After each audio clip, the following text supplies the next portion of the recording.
Halo guys, ketemu lagi di serial Turki Kan Çiçekleri 8. Jangan lupa subscribe channel ini ya, agar dapat mengikuti kelanjutan serial ini. Dan bagikan channel ini kepada semua orang, agar dapat menonton serial ini. Baran kembali membuka pintu kamar dan menggendong Dilan ke tempat tidur. Baran langsung menyuruh Kader untuk menjaga Dilan yang sedang sakit di kamar. Kader mengikuti perintah Baran sambil melirik ke arah Asade. Baran berkata kepada Asade, ia harus menghadiri rapat perusahaan. Kader memegang dahi Dilan yang panas. Dilan mengalami demam. Kader menyuruh Dilan membuka mata, bangun dan ganti baju. Tiba-tiba Asade masuk ke dalam kamar. Kader berkata kepada Asade, ia akan mengganti baju Dilan yang basah dan Dilan terkena sakit demam. Asade melempar baju Dilan ke lantai dan menyuruh Kader pergi keluar kamar. Asade mengancam Kader, jika Kader tidak menurut perintah Asade lagi, Kader melawan Asade lagi. Asade berjanji akan mengeluarkan Kader dari mansion. Sumrud membawakan selimut untuk Ali. Ali berkata, keluarga Sumrud akan marah bila tahu Ali ada di sini. Sumrud mengatakan, tidak seorang pun akan datang ke tempat ini malam hari. Bila siang, Ali harus lebih berhati-hati. Hanya ini kesempatan yang bisa sekarang. Ali tinggal di gudang tempat penyimpanan makanan. Ini hanya untuk sementara saja. Ali mengucapkan terima kasih kepada Sumrud ketika Sumrud pamit pulang. Sambil tersenyum, Sumrud mengatakan ia hanya melakukan apa yang semestinya ia lakukan. Sambil memandang foto dirinya bersama Ali yang sedang menunjukkan cincin pertunangannya, Mine bertanya mengapa Ali pergi meninggalkan Mine. Mine marah-marah dan melempar handphonenya. Mine menangis histeris. Mine meminta bibinya untuk menemukan Ali demi Mine. Bibinya bilang Ali meninggalkan Mine di hari pernikahan Mine. Mine tambah histeris setelah mendengar perkataan bibinya. Bibinya menyuruh asistennya untuk memanggil dokter. Cevriye minta agar Cevdet memberitahu Cevriye apa yang terjadi. Cevdet berbohong, tidak ada apa-apa, hanya Cevdet merasa lelah. Cevriye akan pergi ke pasar untuk membeli kebutuhan Cevriye, tapi dompet Cevdet tidak ada di saku, tertinggal di restoran. Cevdet berkata kepada ayahnya, Seyit, kalau Cevdet akan pergi ke restoran untuk mengambil dompet yang tertinggal. Seyit juga akan mengambil alat dari gudang untuk membetulkan rak di kitchen set. Sumrud kaget mendengar perkataan Cevriye kalau Seyit dan Cevdet pergi ke restoran. Cevdet meninggalkan dompet di restoran. Sumrud cepat-cepat pergi menyusul ke restoran karena di gudang ada Ali. Sumrud berkata kepada ibunya Hanife kalau ia ada pekerjaan dan akan mengerjakannya sekarang. Sumrud berlari cepat dan segera menemui Ali yang sedang berbaring di sofa. Sumrud berkata kepada Ali kalau ayahnya Seyit dan kakaknya Cevdet akan datang ke sini. Ali juga kaget apa yang akan dilakukan. Cevdet kaget melihat Sumrud ada di gudang. Apa yang dilakukan Sumrud di sini? Seyit menegur mengapa Sumrud masuk tidak melalui pintu. Sumrud mengatakan ia yang akan mengerjakan, ayahnya disuruh pulang. Seyit bilang ini bukan kerjaan untuk Sumrud. Cevdet menyuruh Seyit pulang. Cevdet bersama Sumrud yang akan mengerjakannya. Tapi Sumrud ngotot kalau ia mampu mengerjakannya sendiri. Sumrud minta agar Seyit tidak memberitahu Hanife kalau Sumrud ada di restoran. Sumrud berbohong akan pergi ke rumah temannya untuk mengambil handphone yang tertinggal. Ali berkata kepada Sumrud, kalau 10 hari yang lalu Ali membeli makanan di sini. Ali menunjukkan struk pembayaran dari toko. Mungkin pemilik toko mengenal Ali, tapi alamat tokonya tidak ada.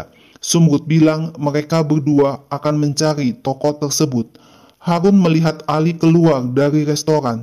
Sumrud menelepon Hanife kalau ia akan terlambat pulang ke rumah. Harun juga melihat Sumrud keluar dari restoran. Perawat mengimbau agar meninggalkan nomor telepon dan akan diberikan bila Ali menelepon ke rumah sakit. Tapi orang itu melihat catatan yang ada di meja perawat berisi informasi mengenai Ali. Ali dan Sumrud datang ke toko dan berkata, Ali mengalami kecelakaan dan tidak ingat apa-apa.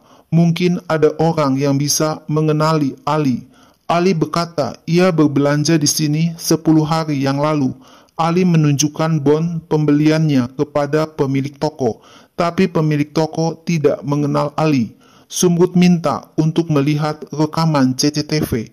Hanife mengomel kepada Syed karena Sumrud belum tiba di rumah. Hari sudah malam.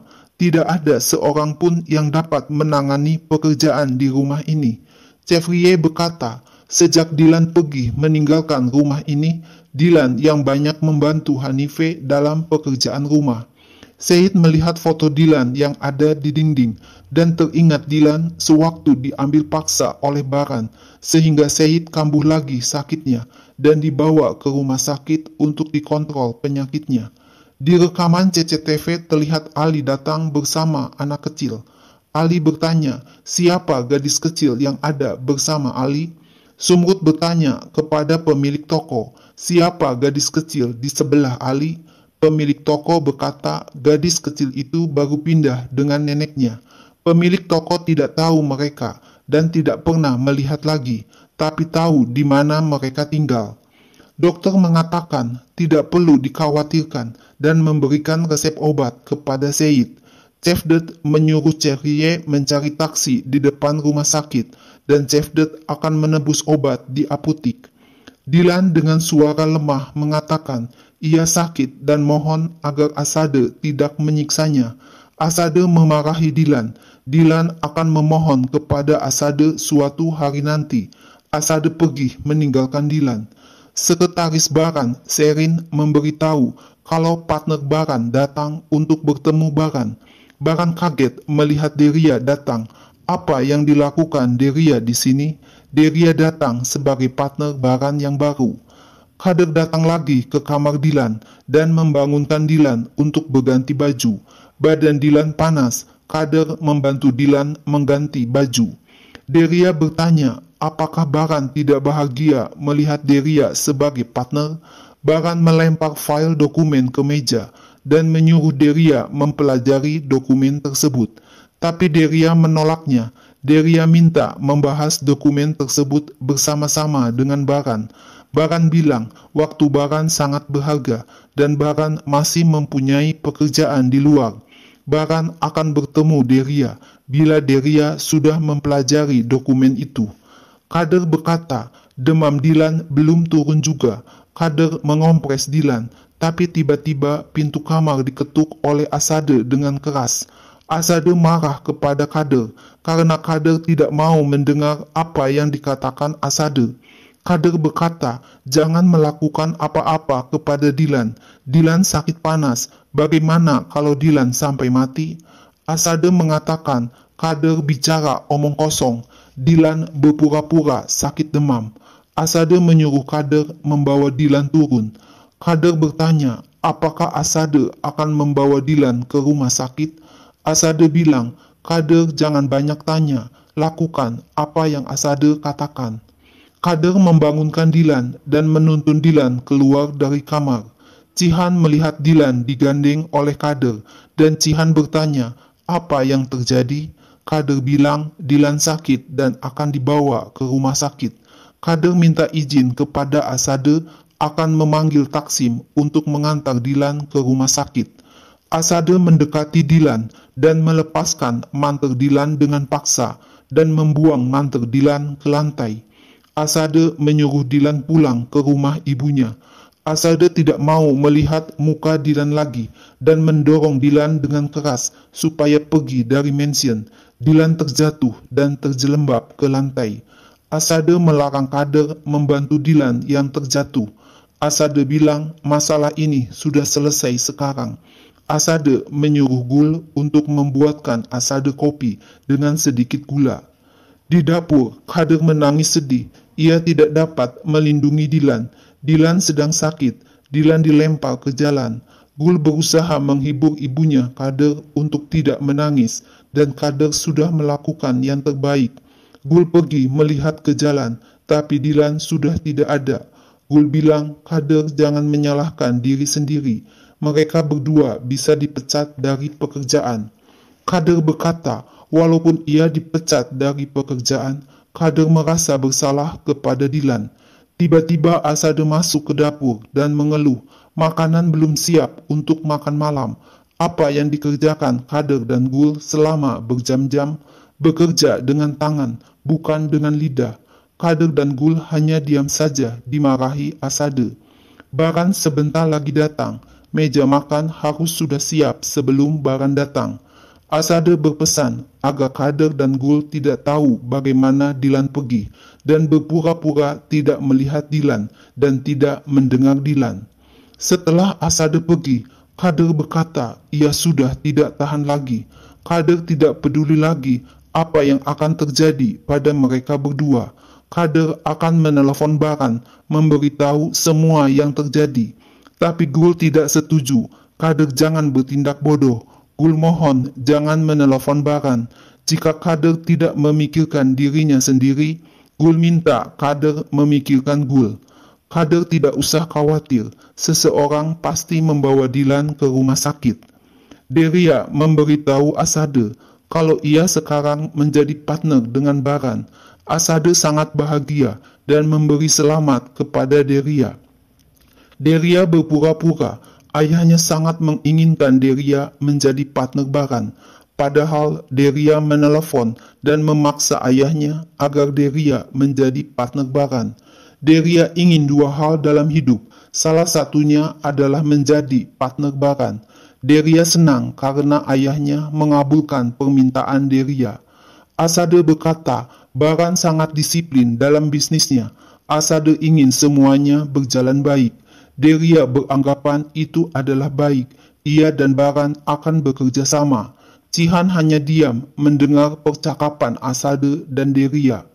Dengan kesakitan, Dilan berusaha berjalan dan berdoa minta pertolongan Tuhan. Baran pulang ke mansion dan melihat jendela kamar Dilan. Kamar Dilan gelap, tidak nyala lampu kamarnya. Baran merasa ada yang aneh dan janggal. Asade berkata, mereka bertiga sudah menunggu Baran. Baran disuruh duduk. Baran menanyakan di mana Dilan. Asade pura-pura tidak mendengar pertanyaan Baran dan minum air. Baran masuk ke kamar dan tidak melihat Dilan di tempat tidur. Dengan tertati-tati, Dilan berjalan di kegelapan malam dengan badan menggigil karena sakit. Baran bertanya kepada Asade, di mana Dilan? Deria kaget, bukankah Dilan ada di kamar? Deria menyuruh Baran melihat ke dapur. Baran bertanya kepada Gul, tapi Gul bilang ia tidak melihat apa-apa. Gul takut karena Asade melotot kepadanya. Gul tinggal di dapur dengan Kader sejak tadi. Baran berkata, apakah Asade tidak melihat Dilan juga? Dilan sedang sakit, kemana Dilan bisa pergi? Asade diam saja, tidak mau menjawab pertanyaan Baran. Baran pergi, ia akan mencari Dilan sendirian. Baran bertanya kepada Orhan, apakah Orhan melihat Dilan? Orhan terakhir kali melihat Dilan di taman malam hari, dan Orhan tidak pernah melihat Dilan setelah itu. Baran pergi mencari Dilan. Baran berteriak agar Dilan muncul, jangan bersembunyi. Baran menduga Dilan kabur, melarikan diri. Dilan akhirnya menemukan tempat untuk berteduh, sebuah ruangan tempat genset dan listrik. Dilan jatuh terduduk dan berusaha berteriak minta tolong. Baran mendengar suara Dilan yang berteriak minta tolong. Baran cepat-cepat menolong Dilan yang hampir tertimpa lampu yang mau jatuh ke kepala Dilan. Baran membawa Dilan di pangkuannya dan minta agar Orhan membukakan pintu mobil. Baran berkata agar Orhan tidak mengatakan sepatah kata pun kepada orang lain. Baran akan mengurus hal ini dengan keluarganya nanti. Asade menelepon Baran, tapi telepon Baran tidak diangkat. Asade menyuruh Kader untuk melihat keluar, apakah Baran bersama Dilan di luar. Baran menggendong Dilan, membawanya ke rumah sakit. Nah guys, lalu apa yang akan terjadi selanjutnya? Saksikan terus ya serial ini. Jangan lupa subscribe dan share channel ini ya.